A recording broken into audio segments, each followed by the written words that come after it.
নমস্কার। আজকে আমার দিনটা খুবই ভালো, কারণ আজকে আমার শুভ জন্মদিন ছিল। অর্থাৎ আমার বাড়িতে আমার মেয়েরা আমার একটু সবাই মিলে কেক কাটা বা একটু আনন্দ করা আমার জন্য করেছে সবাই। তা সেটা আমার খুবই ভালো লেগেছে এবং আজকের দিনটাতে আমি ঠাকুর শ্রী শ্রী রামকৃষ্ণের কথা আপনাদের কাছে পড়ব। আজকের পরিচ্ছেদ হচ্ছে তৃতীয় পরিচ্ছেদ, দ্বিতীয় দর্শন। শুরু করছি। দ্বিতীয় দর্শন সকালবেলা 8টার সময়। ঠাকুর তখন কামাতে যাচ্ছেন। এখনও একটু একটু শীত আছে, তাই তাহার গায়ে র্যাপারের কিনারা শালু দিয়ে মোড়া। মাস্টারকে দেখিয়া বলিলেন, তুমি এসেছো? আচ্ছা, এখানে বসো। একথা দক্ষিণ পূর্ব বারান্দায় হইতেছিল। নাপিত উপস্থিত। সেই বারান্দায় ঠাকুর কামাইতে বসিলেন ও মাঝে মাঝে মাস্টারের সহিত কথা কহিতে লাগিলেন। গায়ে ঐরূপ র্যাপার, পায়ে চটি জুতা, সহস্র বদন। কথা কহিবার সময় কেবল একটু তোতলা। শ্রীরামকৃষ্ণ, হ্যাঁ গা, তোমার বাড়ি কোথায়? আজ্ঞা, কলিকাতায়। এখানে কোথায় এসেছো? এখানে বরানগরে বড় দিদির বাড়ি আসিয়াছি। ঈশান কবিরাজের বাড়ি। ও, ঈশানের বাড়ি? হ্যাঁ গা, কেশব এখন কেমন আছে? বড় অসুখ হয়েছিল, আমিও শুনেছিলাম বটে। এখন বোধহয় ভালো আছেন। আমি আবার কেশবের জন্য মার কাছে ডাব চিনি মেনেছিল। শেষ রাতে ঘুম ভেঙে যেত, আর মার কাছে কাঁদতুম, বলতুম, মা, কেশবের অসুখ ভালো করে দাও। কেশব না থাকলে আমি কলকাতায় গেলে কার সঙ্গে কথা কব? তাই ডাব চিনি মেনেছিল। হ্যাঁ গা, কুক সাহেব নাকি এখানে একজন এসেছে, সে নাকি লেকচার দিচ্ছে। আমাকে কেশব জাহাজে তুলে দিয়ে গেছিল। কুক সাহেবও ছিল। আজ্ঞা, এইরকম শুনেছিলাম বটে, কিন্তু আমি তার লেকচার শুনি না। আমি তার বিষয় বিশেষ জানি না। শ্রীরামকৃষ্ণ, প্রতাপের ভাই এসেছিল, এখানে কয়দিন ছিল, কাজকর্ম নাই। আমি এখানে থাকবো বলে কিনা আমি এখানে থাকবো। শুনলাম মাঘ ছেলে সব শ্বশুর বাড়িতে রেখেছে, অনেকগুলি ছেলে পিলে। আমি বললুম, দেখো দেখি, ছেলে পিলে হয়েছে, তাদের কি আবার ওপাড়ার লোক এসে খাওয়াবে দাওয়াবে, মানুষ করবে? লজ্জা করে না যে মাঘ ছেলেদের আর একজন খাওয়াচ্ছে আর তাদের শ্বশুর বাড়ি ফেলে রেখেছে? অনেক বকলুম আর কাজকর্ম খুঁজে নিতে বলল, তবে এখান থেকে যেতে চায়।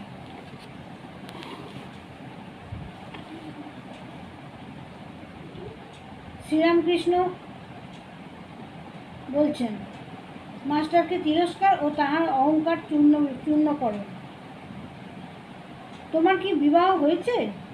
মাস্টার, আজ্ঞে হ্যাঁ। শ্রীরামকৃষ্ণ, ওরে লামলাল, যা, বিয়ে করে ফেলেছে। মাস্টার ঘোরতর অপরাধীর ন্যায় অবাক হইয়া অবনত মস্তকে চুপ করিয়া বসিয়া রইলেন। ভাবিতে লাগলেন, বিয়ে করা কি এত দোষ? ঠাকুর আবার জিজ্ঞাসা করিলেন, তোমার কি ছেলে হয়েছে? মাস্টারের বুক ঢিপ ঢিপ করিতেছে। ভয় ভয় বলিলেন, আজ্ঞে, ছেলে হয়েছে। ঠাকুর আবার আক্ষেপ করিয়া বলিতেছেন, যা, ছেলে হয়ে গেছে। তিরস্কৃত হইয়া তিনি স্তব্ধ হইয়া রইলেন। তাহার অহংকার চূর্ণ হইতে লাগিল। কিয়ৎক্ষণ পরে ঠাকুর শ্রীরামকৃষ্ণ আবার কৃপাদৃষ্টি করিয়া সস্নেহে বলিতে লাগিলেন, দেখো, তোমার লক্ষণ ভালো ছিল।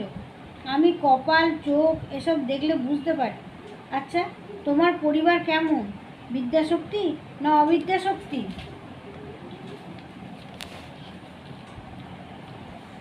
আজ্ঞে ভালো, কিন্তু অজ্ঞান। ঠাকুর বিরক্ত হইয়া, আর তুমি জ্ঞানী? তিনি জ্ঞান কাহাকে বলে, অজ্ঞান কাহাকে বলে এখনও জানেন না। এখনো পর্যন্ত জানিতেন যে লেখাপড়া শিখিলে ও বই পড়িতে পারিলে জ্ঞান হয়। এই ভ্রম পরে দূর হইয়াছিল। তখন শুনিলেন যে ঈশ্বরকে জানার নাম জ্ঞান, আর ঈশ্বরকে না জানার নামই অজ্ঞান। ঠাকুর বলিলেন, তুমি কি জ্ঞানী? মাস্টারের অহংকারে আবার বিশেষ আঘাত লাগিল। শ্রীরামকৃষ্ণ, আচ্ছা, তোমার সাকারে বিশ্বাস না নিরাকারে? মাস্টার, সাকারে বিশ্বাস থাকলে কি নিরাকারে বিশ্বাস হয়? ঈশ্বর নিরাকার, এ বিশ্বাস থাকিলে ঈশ্বর সাকার, এ বিশ্বাস কি হইতে পারে? বিরুদ্ধ অবস্থা দুটাই কি সত্য হইতে পারে? সাদা জিনিস দুধ কি আবার কালো হতে পারে? মাস্টার, আগে নিরাকার, আমার এইটি ভালো লাগে। শ্রীরামকৃষ্ণ, তা বেশ, একটাতে বিশ্বাস থাকলেই হলো। নিরাকারে বিশ্বাস, তা তো ভালোই। তবে এ বিশ্বাস, এ বুদ্ধি কারো না যে তবে এ বুদ্ধি করো না যে এইটি কেবল সত্য আর সব মিথ্যা। এইটি যেন যে নিরাকারও সত্য, আবার সাকারও সত্য। তোমার যেটি বিশ্বাস সেইটিই ধরে থাকবে। মাস্টার, দুই সত্য, এই কথা বারবার শুনিয়া অবাক হইয়া রইলেন। এই কথা তাহার পুঁথিগত বিদ্যার মধ্যে নাই। তাহার অহংকার তৃতীয়বার চূর্ণ হইতে লাগিল, কিন্তু এখনও সম্পূর্ণ হয় নাই। তাই আবার একটু তর্ক করিতে অগ্রসর হইলেন। মাস্টার, আগে তিনি সাকার, এ বিশ্বাস যেন হলো, কিন্তু মাটির প্রতিমা তিনি তো নন। শ্রীরামকৃষ্ণ, মাটি কেন গো, চিন্ময় প্রতিমা। মাস্টার, চিন্ময় প্রতিমা? বুঝিতে পারিলেন না। বলিলেন, আচ্ছা, যারা মাটির প্রতিমা পূজা করে তাদের তো বুঝিয়ে দেওয়া উচিত যে মাটির প্রতিমা ঈশ্বর নয়, আর প্রতিমার সম্মুখে ঈশ্বরকে উদ্দেশ্য করে পূজা করা উচিত। শ্রীরামকৃষ্ণ বিরক্ত হইয়া, তোমাদের কলকাতার লোকের ওই এক, কেবল লেকচার দেওয়া আর বুঝিয়ে দেওয়া। আপনাকে যে বোঝায় তার ঠিক নেই। তুমি বুঝবার কে? যার জগৎ তিনি বুঝাবেন। যিনি এই জগৎ করেছেন, চন্দ্র সূর্য মানুষ জীব জগৎ করেছেন, জীবজন্তুদের খাবার উপায় পালন করবার জন্য মা বাপ করেছেন, মা বাপের স্নেহ করেছেন, তিনিই বুঝাবেন। তিনি এত উপায় করেছেন আর এই উপায় করবেন না। তিনি এত উপায় করেছেন আর এই উপায় করবেন না। যদি বুঝাবার দরকার হয় তিনিই বুঝাবেন। তিনি তো অন্তর্যামী। যদি ওই মাটির প্রতিমা পূজা করাতে কিছু ভুল হয়ে থাকে, তিনি কি জানেন না তাকেই ডাকা হচ্ছে? তিনি ওই পূজাতেই সন্তুষ্ট হন। তোমার ওই জন্য মাথা ব্যথা কেন? তুমি নিজের যাতে জ্ঞান হয়, ভক্তি হয়, তার চেষ্টা করো। এইবার তাহার অহংকার বোধ একেবারে চূর্ণ হইল। তিনি ভাবিতে লাগিলেন, ইনি যা বলেছেন তা তো ঠিক। আমার বুঝাতে যাবার কি দরকার? আমি কি ঈশ্বরকে জেনেছি? না, আমার উপর তার ভক্তি হয়েছে। আপনি শুতে স্থান পায় না শঙ্করাকে ডাকে। জানি না, শুনি না, পরকে বুঝাতে যাওয়া বড়ই লজ্জার কথা ও হীন বুদ্ধির কাজ। এ কি অঙ্কশাস্ত্র না ইতিহাস না সাহিত্য যে পরকে বুঝাবো? এই যে ঈশ্বর তত্ত্ব, ইনি যা বলছেন মনের বেশ লাগছে। ঠাকুরের সহিত তাহার এই প্রথম ও শেষ তর্ক। শ্রীরামকৃষ্ণ, তুমি মাটির প্রতিমা পূজা বলছিলে। যদি মাটিরই হয়, সে পূজাতে প্রয়োজন আছে। নানা রকম পূজা ঈশ্বরই আয়োজন করেছেন। যার জগৎ তিনিই এসব করেছেন, অধিকারী ভেদে। যার যা পেটে সয়, মা সেইরূপ খাবার বন্দোবস্ত করে। এক মার 5 ছেলে, বাড়িতে মাছ এসেছে, মা মাছের নানা রকম ব্যঞ্জন করেছেন। যার যা পেটে সয়, কারোর জন্য মাছের পলোয়া, কারোর জন্য মাছের অম্বল, মাছের চচ্চড়ি, মাছ ভাজা, এইসব করেছেন। যেটি যার ভালো লাগে, যেটি যার পেটে সয়, বুঝলে? মাস্টার, আজ্ঞে হ্যাঁ।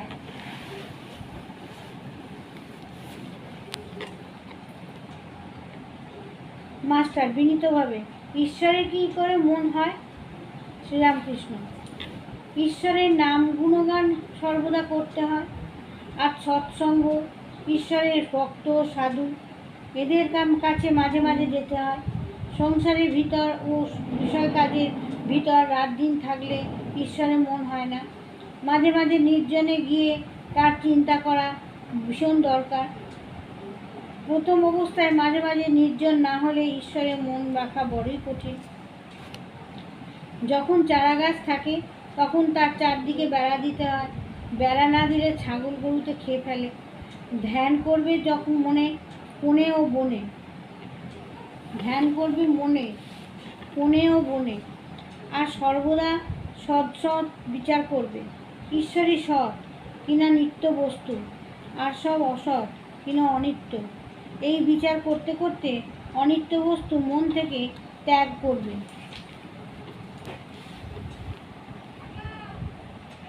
শ্রীরামকৃষ্ণ। সব কাজ করবে কিন্তু মন ঈশ্বরেতে রাখবে। স্ত্রী পুত্র বাপ মা সকলকে নিয়ে থাকবে ও সেবা করবে যেন কত আপনার লোক, কিন্তু মনে জানবে যে তারা তোমার কেউ নয়।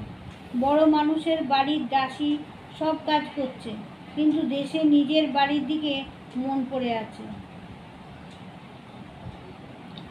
আবার সে মনিবের ছেলেদের আপনার ছেলের মতো মানুষ করে, বলে আমার রাম আমার হরি, কিন্তু মনে বেশ জানে এরা আমার কেউ নয়। কচ্ছপ জলে চড়ে বেড়ায়, কিন্তু তার মন কোথায় পড়ে থাকে জানো? আড়ায় পড়ে থাকে, যেখানে তার ডিমগুলি আছে। সংসারে সব কর্ম করবে, কিন্তু ঈশ্বরে মন ফেলে রাখবে।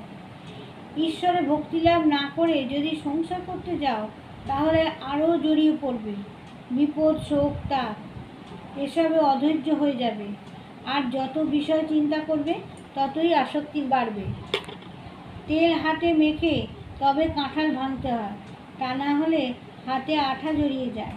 ঈশ্বরে ভক্তিরূপ তেল লাভ করে তবে সংসারের কাজে হাত দিতে হয়। কিন্তু এই ভক্তি লাভ করতে হলে নির্জন হওয়া চাই। মাখন তুলতে গেলে নির্জনে দই পাততে হয়। দইকে নাড়ানাড়ি করলে দই বসে না। তারপর নির্জনে বসে সব কাজ ফেলে দই মন্থন করতে হয়, তবে মাখন তোলা যায়। আবার দেখো, এই মনে নির্জনে ঈশ্বর চিন্তা করলে জ্ঞান বৈরাগ্য ভক্তি লাভ হয়, কিন্তু সংসারে ফেলে রাখলে ওই মন নীচ হয়ে যায়। সংসারে কেবল কামিনী কাঞ্চন চিন্তা। সংসার জল আর মনটি যেন দুধ। যদি জলে ফেলে রাখো তাহলে দুধে জলে মিশে এক হয়ে যায়, খাঁটি দুধ খুঁজে পাওয়া যায় না। দুধকে দই পেতে মাখন তুলে যদি জলে রাখা যায় তাহলে ভাসে। তাই নির্জনের সাধনা দ্বারা আগে জ্ঞান ভক্তিরূপ মাখন লাভ করবে। সেই মাখন সংসার জলে ফেলে রাখলেও মিশবে না, ভেসে থাকবে।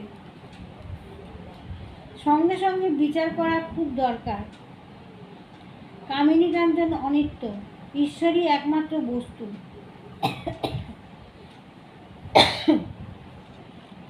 টাকায় কি হয়? ভাত হয়, ডাল হয়, কাপড় হয়, থাকবার জায়গা হয়, এই পর্যন্ত। ভগবান লাভ হয় না। তাই টাকা জীবনের উদ্দেশ্য হতে পারে না। এর নাম বিচার, বুঝেছ? মাস্টার। আজ্ঞে হ্যাঁ, প্রবোধচন্দ্রোদয় নাটক না আমি সম্প্রতি পড়েছি, তাতে আছে বস্তু বিচার। শ্রীরামকৃষ্ণ। হ্যাঁ, বস্তু বিচার। এই দেখো, টাকাতেই বা কি আছে, আর সুন্দর দেহেই বা কি আছে? বিচার করো, সুন্দরীর দেহেতেও কেবল হাড় মাংস চর্বি মল মূত্র এইসব আছে। এইসব বস্তুতে মানুষ ঈশ্বরকে ছেড়ে কেন মন দেয়? কেন ঈশ্বরকে ভুলে যায়? মাস্টার। ঈশ্বরকে কি দর্শন করা যায়? শ্রীরামকৃষ্ণ। হ্যাঁ, অবশ্য করা যায়। মাঝে মাঝে নির্জনে বাস, তার নাম গুণগান, বস্তু বিচার, এইসব উপায় অবলম্বন করতে হয়। মাস্টার। কী অবস্থায় তাকে দর্শন হয়? শ্রীরামকৃষ্ণ। খুব ব্যাকুল হয়ে কাঁদলে তাকে দেখা যায়। মাঘ ছেলের জন্য লোকে এক ঘটি কাঁদে, টাকার জন্য লোকে কেঁদে ভাসিয়ে দেয়, কিন্তু ঈশ্বরের জন্য কে কাঁদছে ডাকার মতন ডাকতে হয়। এই বলিয়া ঠাকুর গান ধরলেন। ডাকো দেখি মন ডাকার মতো কেমন শ্যামা থাকতে পারে, কেমন শ্যামা থাকতে পারে, কেমন কালি কাঁদতে পারে। যদি মন একান্ত হয় জবা বিল্লদল লও, ভক্তিচন্দন মিশাইয়ে পদে পুষ্পাঞ্জলি দাও। ব্যাকুলতা হলেই তরুণ উদয় হয়, তারপর সূর্য দেখা দিল। ব্যাকুলতার পরই ঈশ্বরের দর্শন।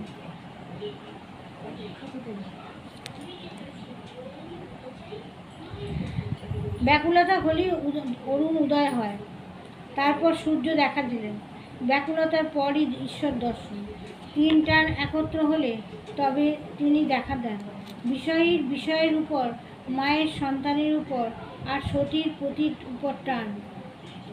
এই তিন টান যদি কারো একসঙ্গে হয়, সেই টানের জোরে ঈশ্বরকে লাভ করতে পারে। কথাটা এই, ঈশ্বরকে ভালোবাসতে হবে। মা যেমন ছেলেকে ভালোবাসে, সতী যেমন পতিকে ভালোবাসে, বিষয়ী যেমন বিষয় ভালোবাসে, এই তিনজনের ভালোবাসা, এই তিন টান একত্র করলে যতখানি হয়, ততখানি ঈশ্বরকে দিতে পারলে তার দর্শন লাভ হয়। ব্যাকুল হয়ে তাকে ডাকা চাই। বিড়ালের ছানা কেবল মিউ মিউ করে মাকে ডাকতে জানে। মা তাকে যেখানে রাখে সেখানেই থাকে। কখনো হেসেলে, কখনো মাটির উপর, কখনো বা বিছানার উপর রেখে দেয়। তার কষ্ট হলে সে কেবল মিউ মিউ করে ডাকে, আর কিছু জানে না। মা যেখানেই থাকুক, এই মিউ মিউ শব্দ শুনে এসে পড়ে।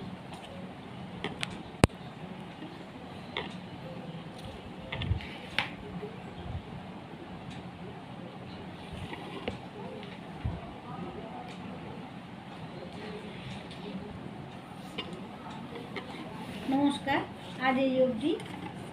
আবার আগামী দিনে আপনাদেরকে বাকিটা করে শোনাবো।